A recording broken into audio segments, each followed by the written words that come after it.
আজি আগবঢ়াইছোঁ গোপাল কৃষ্ণ বালিকা বিদ্যালয়ৰ প্ৰাক্তন ছাত্ৰী সমাৰোহৰ কিছু দৃশ্যাংশ।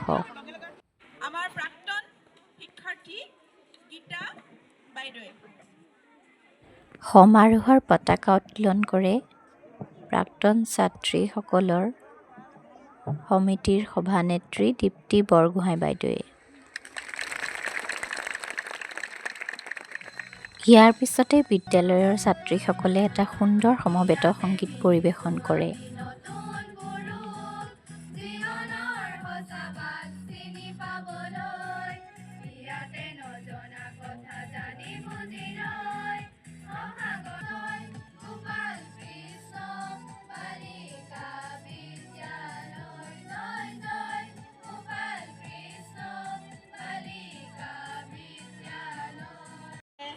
জীৱনটোত কি কৰিলে তেওঁলোকৰ লগ সংখিনিক একেখন ঠাইতে লগ পোৱাৰ এইটো এটা সুবিধা কৰি দিলে 17 চনৰ পৰা। আমি এইখন বিদ্যালয়ৰ পৰা আমি পাছ কৰি গ'লোঁ বহুত বছৰ আগতে। সভানেত্ৰীৰ বক্তৃতাৰ পিছতে বন্তি প্ৰজ্বলনৰ কাৰ্যসূচী আৰম্ভণি হয়। নিমন্ত্ৰণ জনাইছিলোঁ জ্যোতি হাজৰিকা বাইদেউ, এই বিদ্যালয়ৰে প্ৰাক্তন শিক্ষাৰ্থী। তেখেতক আমি বন্তি প্ৰজ্বলন থলীলৈ আহিবলৈ অনুৰোধ জনাইছোঁ আৰু তেখেতৰ এখন ফুলাম গামোচাৰে সম্ভাষণ জনাব আমাৰে প্ৰাক্তন শিক্ষাৰ্থী এইখন বিদ্যালয়ৰে শিক্ষয়িত্ৰী চেতনা নেওগ বাইদেউক মই অনুৰোধ জনাইছোঁ। ইয়াৰ পিছতে আমাৰ মাজত উপস্থিত থকা প্ৰদীপ কুমাৰ দাস ডাঙৰীয়াকো এখনি ফুলাম গামোচাৰে আমাৰ প্ৰাক্তন শিক্ষাৰ্থী সমাৰোহৰ তৰফৰ পৰা আদৰণি জনাব বিচাৰিছোঁ আৰু তেখেতক আমাৰ জোনালী ৰাজপুত বাইদেউ আছে, তেখেতক এখনি ফুলাম গামোচাৰে সম্ভাষণ জনাব।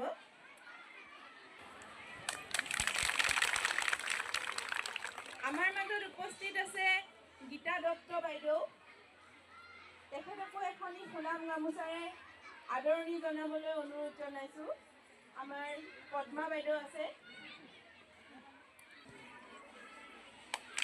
আমাৰ মাজত আমাৰ সকলোৰে শ্ৰদ্ধাৰ এই বিদ্যালয়ৰ প্ৰধান হ'ব বিচাৰিছোঁ, তেখেতক এখনি ফুলাম গামোচাৰে আদৰণি জনাব আমাৰ মাজত উপস্থিত থকা শান্তনা বাইদেউ।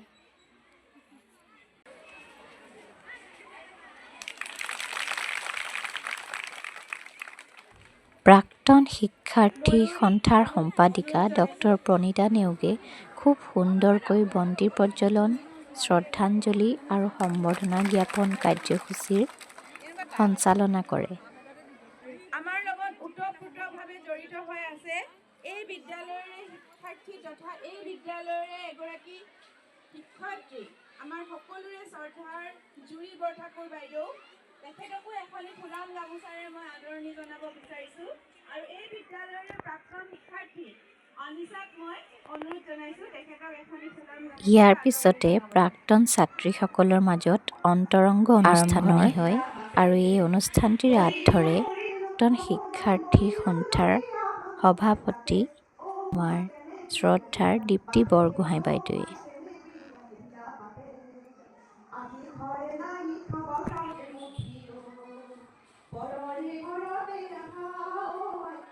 এই অন্তৰংগ অনুষ্ঠানতে প্ৰাক্তন ছাত্ৰীসকলে তেওঁলোকৰ নষ্টালজিয়া প্ৰকাশ কৰে আৰু বিভিন্ন ধৰণৰ গীত, মাত, নাচ আদি অনুষ্ঠানৰ পৰিৱেশন কৰে।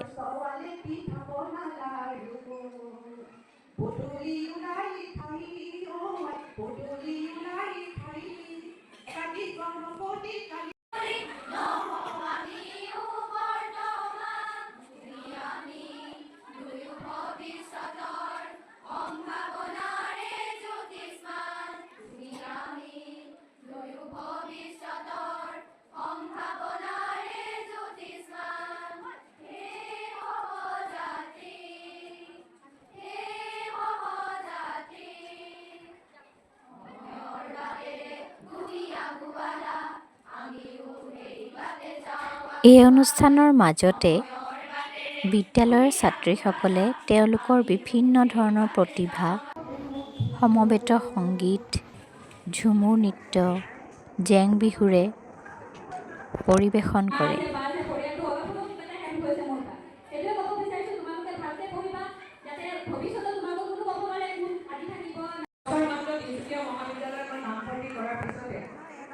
হায়াৰ ছেকেণ্ডেৰী পাছ কৰাৰ পিছতে পুনৰ এইখন বিদ্যালয়তে মই বিজ্ঞান শিক্ষয়িত্ৰী হিচাপে যোগদান কৰিলোঁ। আৰু তেতিয়াই মোৰ প্ৰতিটো মুহূৰ্ত মই যেতিয়াই গেটখনৰ সন্মুখত থিয় হওঁ ভৰি দিওঁ, মোৰ ল'ৰালি কাললৈ মনত পৰি যায়। প্ৰথম যেতিয়া নামভৰ্তি কৰিবলৈ আহিছিলোঁ, ঘৰটো যিহেতু একেবাৰে ওচৰত আছিল আমাৰ, একেবাৰে কাষতে বিদ্যালয়। আইতাৰ লগত খোলা কৰি থাকোঁ। মাহঁতে গোটেই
আজি বহু দিনৰ মূৰত মাজে মাজে আহোঁ, একেবাৰে কাষতে মোৰ মাৰ ঘৰ, এইখন জন্মস্থান। আৰু তিনিচুকীয়াত মই থাকোঁ যদিও মাকো মই কিবা এটা পাতিলে মোৰ আহিলে মনটো ভাল লাগে। মানে তোমালোকে নক'বা, আমি ঘৰতে কৈছোঁ বাৰু কৰি থাকিলোঁ। মাষ্টৰণী, মই বিদ্যালয় ভেকচন প্ৰতিযোগিতা হয় নহয়, তোমালোকৰ হয় নাই? মই ভেকচন প্ৰতিযোগিতাত ঝাৰুৱালী হৈছোঁ। ঝাৰুৱালীত মই এনেকৈ টুকুৰি এটা আৰু হাতত বাঁহ ঝাৰু এটা লৈ আহিছোঁ। পেহী আকৌ অলপমান মাষ্টৰণী যে পঢ়িয়ে থাকে আৰু মোৰ মানে ভাল নালাগে সেইবিলাক। আহিলোঁ, আহি পেলাই কোনটা চালা দিবি বাপৰে ইমান বড় বড় কিতাপ লাগে স্কুলত। তুই মাষ্টৰণী লাগিছ ন? আমরা লিখি থাকে ইংলিশ শিখাই নাই। হ্যাঁ শিখাই দিব। তুই লিখি থাকে কিমান বড় 10 বড়।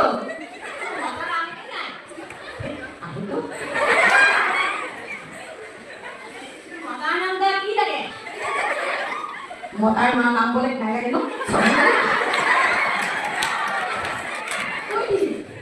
আমি সব দিন খোঁজে খোঁজে আগে ন তোর এই আগলাটা ঝাড়ু করে দিব। তুমি আমার বেটিটাকে ইংলিশ শিখাই দিবি। Thank U. ডিসিপ্লিন আমার কিতাপের অংক লগতে কিতাপের সংস্কৃত মই ভাল পাইছিলোঁ, কিন্তু সংস্কৃতত বহুদিনৰ মূৰত দাদাক লগ পাইছোঁ, ছাৰক লগ পাইছিলোঁ, ছাৰো শিক্ষকতা কৰিছে। গতিকে আমাৰ মৰমৰ মই প্ৰথম ধৰি দিছোঁ 1962 চনত, 1962 আৰু মই এই বিদ্যালয়ৰ পৰা মেট্ৰিক পাছ কৰিছোঁ 1968 চনত। আমি মেট্ৰিক পাছ কৰাৰ পিছৰ বছৰৰ পৰা এই বিদ্যালয়খন বালিকা বিদ্যালয় হয়।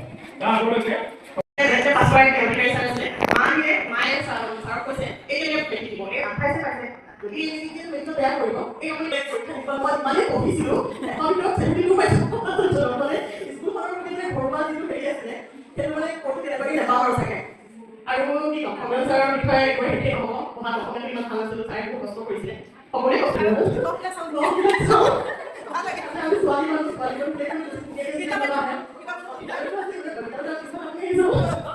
ইমান বাইদেউ যোৱা ছোৱালী বাইদেউ কি পঢ়ালে পাহৰিলোঁ বাইদেউ ইমান ধুনীয়া বাইদেউ নবিতা ইমান ধুনীয়া আমাৰ পঢ়াটো আমি পিছত বাইদেউ আমি ইমান চাওঁ বাইদেউ সঁচাকৈ ধুনীয়া ইমানেই ধুনীয়া পৰিৱেশে দিছে কি ক'ম আমি বহুত ফূৰ্তি কৰিলোঁ ঘৰুৱা নিচিনাকৈ আমি ভাবি পেলাই সঁচাকৈ ভাল লাগিছে কিন্তু মানে ঘৰুৱা নিচিনাকৈ মানে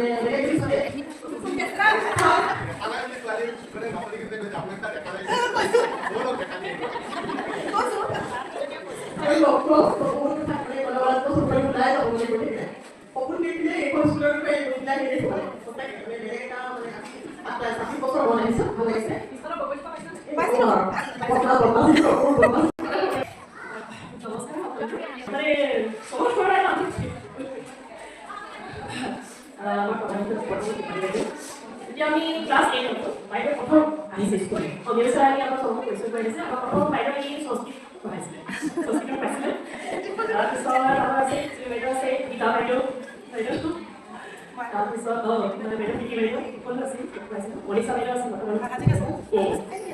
ৰাজু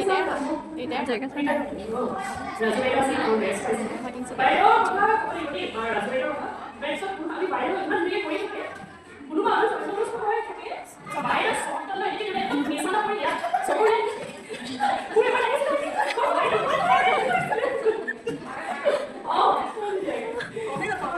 আমি বহুত ফুৰ্তি কৰিছোঁ বহুত মানে বদমাছিও কৰিছোঁ ফুৰ্তি পঢ়া শুনা খেল ধেমালি সকলোতে মানে আমি মানে অলপ আছিলোঁ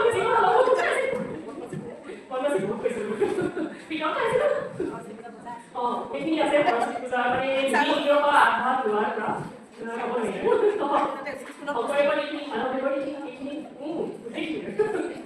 সেই আৰু অলপ চৰি মাতটো ঠিক নহয় এইখিনি আমাৰ ভৱিষ্যত কি কম মানে ভালেই জানি আমাৰ বহুত আনন্দিত হৈছোঁ আহি ইমান বছৰৰ পৰা আজি 28 বছৰ মই আহিছিলোঁ মাজত পাইছিলোঁ ইলেকশ্যনত বহুত ঘৰতে হৈছোঁ ট্ৰেন্সফাৰ কৰিলোঁ সেইটো চাঞ্চত অহা হ'ব আৰু মাজে মাজে আকৌ আহি আছে প্ৰাক্তন শিক্ষাৰ্থীসকলে বিভিন্ন ধৰণৰ ৰসাল কথা আৰু পুৰণি দিনৰ স্মৃতি ৰোমন্থন কৰি আৱেগিক হৈ পৰে আৰু গোটেই পৰিৱেশটো জীপাল কৰি তোলে।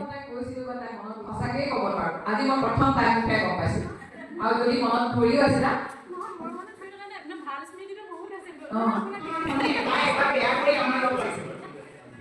মগজা মায়ে স্কুলৰ ক্লাছৰুম চাৰিজনী ঘৰ হৈ গ'লে আকৌ সেই অভিভূতিটো কৰাৰ কাৰণে আকৌ ক্লাছ 7ৰ ছোৱালীয়ে আমাক তেতিয়া পাকচনি দিয়ে ঘৰত চানা খাব 7ৰ ছোৱালীয়ে চানা খায় ফিল্ডখনৰ কিনাৰতে বহি পুখুৰী গছজোপাতে কথা কৈছে তাৰ তলৰ এইফালে আউজি পেলাই ৱালখনত বহি থাকে আমি তিনিজনী মই ইণ্ডিয়াৰ প্ৰধান আমি তিনিজনীয়ে খিৰিকীয়েদি জাপ মাৰি কাণৰ পৰা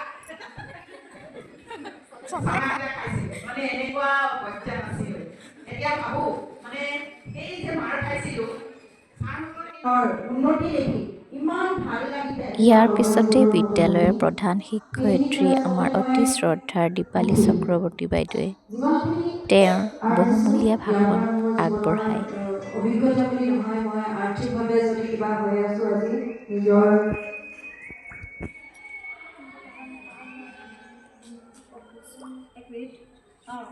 বিদ্যালয়ৰ পৰা পাইছোঁ গতিকে প্ৰতিটো মুহূৰ্তত এই বিদ্যালয় মোৰ আচলতে ধীৰে ধীৰে বৈধতা তেজ পাৰ কৰে গতিকে আপোনালোকক আমন্ত্ৰণ কৰিছিলোঁ এইটো কাৰণেই যে এনেকুৱা নহয় যে গভৰ্ণমেণ্টে আমাক বাধ্যতামূলকভাৱে এই প্ৰক্ৰিয়াটো চলাই যাবলৈ দিছে সেই বুলি নহয় এই কথাটো আচলতে আমি 17 চনত ভাবিছিলোঁ তেতিয়া গভৰ্ণমেণ্টৰ কোনো বাধ্যবাধকতা নাছিল আমি নাজানো যে ইতিহাস কেনেকৈ খুচৰি উলিয়াব লাগে আৰু মোতকৈ 2 বছৰ পিছতে মই এনেকুৱা ধৰণে সহকৰ্মী পালোঁ যে মোৰ যিখিনি মনৰ কথা সেইখিনি মোৰ মগজুত চলি থকা কথাখিনি মই শ্বেয়াৰ কৰিব পাৰোঁ তেতিয়া তেখেত সমীৰণ বৰগোহাঁই আপোনালোকে গমেই পায় আমাৰ চিন্তাবোৰ তেনেদৰে আলোচনা কৰোঁ যে এইটো কাম এইখিনি ষ্টুডেণ্টৰ কাৰণে লাগে এইটো ইনফ্ৰাষ্ট্ৰাকচাৰ লাগে এইটো আমি গভৰ্ণমেণ্টৰ পৰা পাম এইটো আমুকৰ পৰা পাম সেই চিন্তাটো অনুমতে কঢ়িয়াই লৈ ফুৰোঁ আৰু এনেকুৱা নহয় যে আমাৰ সময়টো স্কুলৰ টাইমতে শেষ হৈ যায় তেনেকুৱা নহয় গতিকে দিন ৰাতি নাই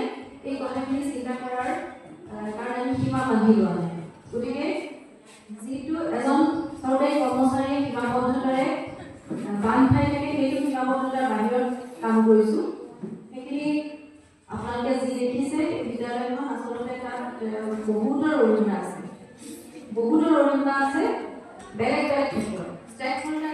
ইয়াৰ পিছতে প্ৰাক্তন ছাত্ৰীসকলে সকলোৱে একেলগে মঞ্চত উঠি বিভিন্ন ধৰণৰ হাঁহি ধেমালি স্ফূৰ্তিৰ মাজেৰে আজিৰ দিনটোৰ সফল সমাপ্তি ঘটায়।